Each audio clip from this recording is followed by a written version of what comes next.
تے اتنی دوروں بھی دیکھ سکنا وا، وہ تو اللہ دکھائے گا تو دیکھیں گے نا۔ حضرت سلیمان علیہ السلام نے ایک خط لکھا اور اس ہدہد کو کہا، اچھا یہ کوئی سٹوری نہیں ہے جو آپ کے علماء بیان کر رہے ہوتے ہیں، یہ ورڈ بائی ورڈ سورہ النمل آیت نمبر جو ہے وہ 15 سے لے کے 44 تک 30 آیات ہے۔ جو چیز ان آیات سے ہٹ کے آئے گی میں اس کو مینشن بھی کروں۔ تو وہ خط لکھ کے دیتے ہیں کہ یہ خط لے جاؤ اور جا کے ملکہ جو ادھر کیا ہے، ملکہ بلقیس جو ہے یہ اسرائیلی روایتوں میں آتا ہے، قرآن میں صرف ایک عورت کا ذکر ہے کہ جو حکومت کرتی تھی،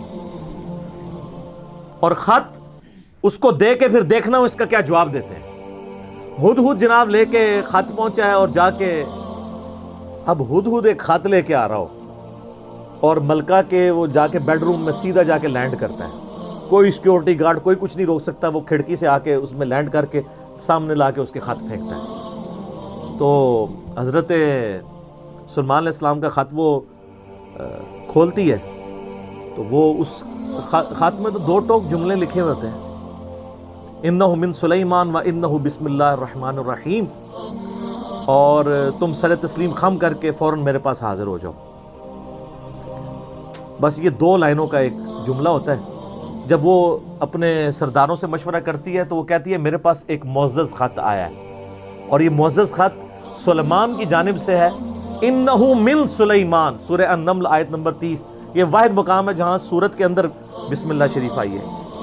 ایک عزت والا خط آیا ہے، عزت والا وہ اس لیے کہتی ہے وہ اس کو پتہ چل گیا کہ غیر معمولی بندہ ہے کہ ہدہد جس کا خط لے کے آ رہا ہے میرے پاس، تو ظاہر ہے یہ کوالٹی تو اس کے پاس نہیں تھی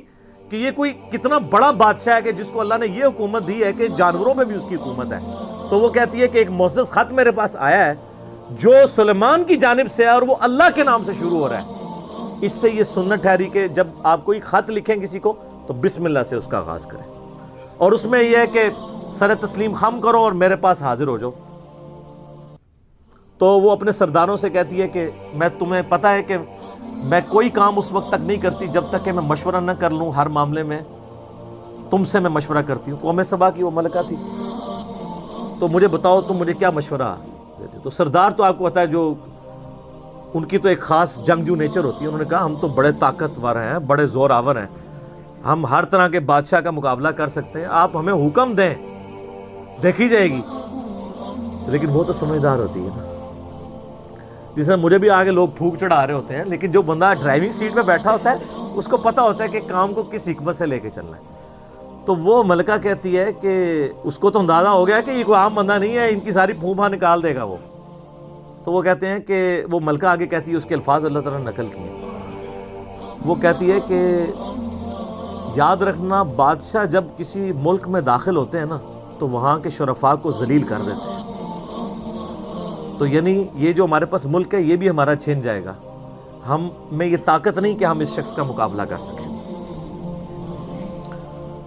یہاں پہ بھی آپ دیکھ لیں انگریزوں نے یہی کیا ہے نا، جب انگریز یہاں حکومت میں ہے نا سب سے زیادہ ذلیل انہوں نے کیا ہے خاندان مغلیہ کو، اس لیے کہ وہ یہاں پہ رولرز تھے، تو انہوں نے کہا پہلے تو جناب ان کو اتنا ذلیل کرو نا، کیونکہ ان کے اندر جراثیم موجود ہیں حکومت کرنے کے، ان کو تو ذلیل و خوار کرو۔ تو وہ ملکہ کی بات یونیورسل ٹروتھ اللہ نے نقل کیا کہ جب بادشاہ داخل ہوتے ہیں تو وہاں کے شرفاء پھر سب سے پہلے وہ ذلیل ہوتے ہیں۔ تو وہ کہتی ہے کہ اس میں جلدی نہیں ہمیں کرنی چاہیے، میں سلیمان کو نا کچھ گفٹ بھیجتی ہوں اور میں دیکھتی ہوں کہ اس کے رسپانس میں وہ کیا کرتا ہے، تو پتہ چل جائے گا کہ وہ واقعی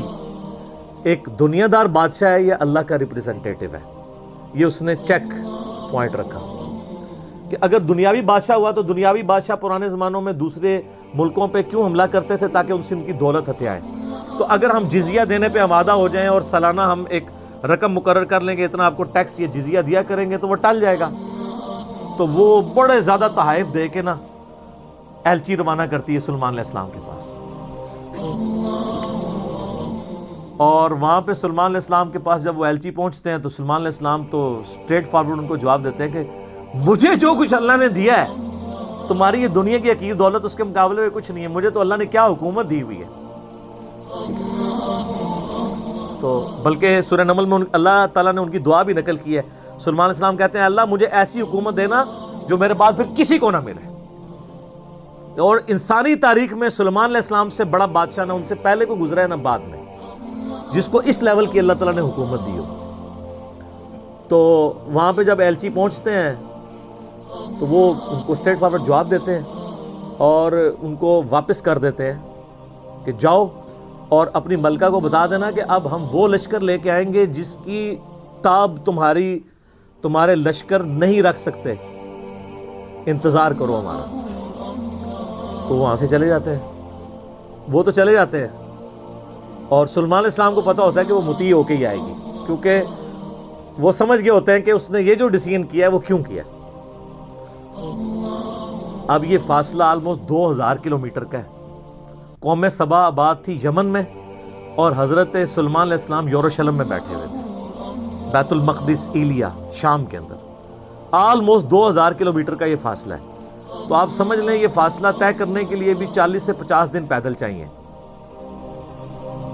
تو سلیمان علیہ السلام جب ان کو واپس کرتے ہیں، وہاں پہ جب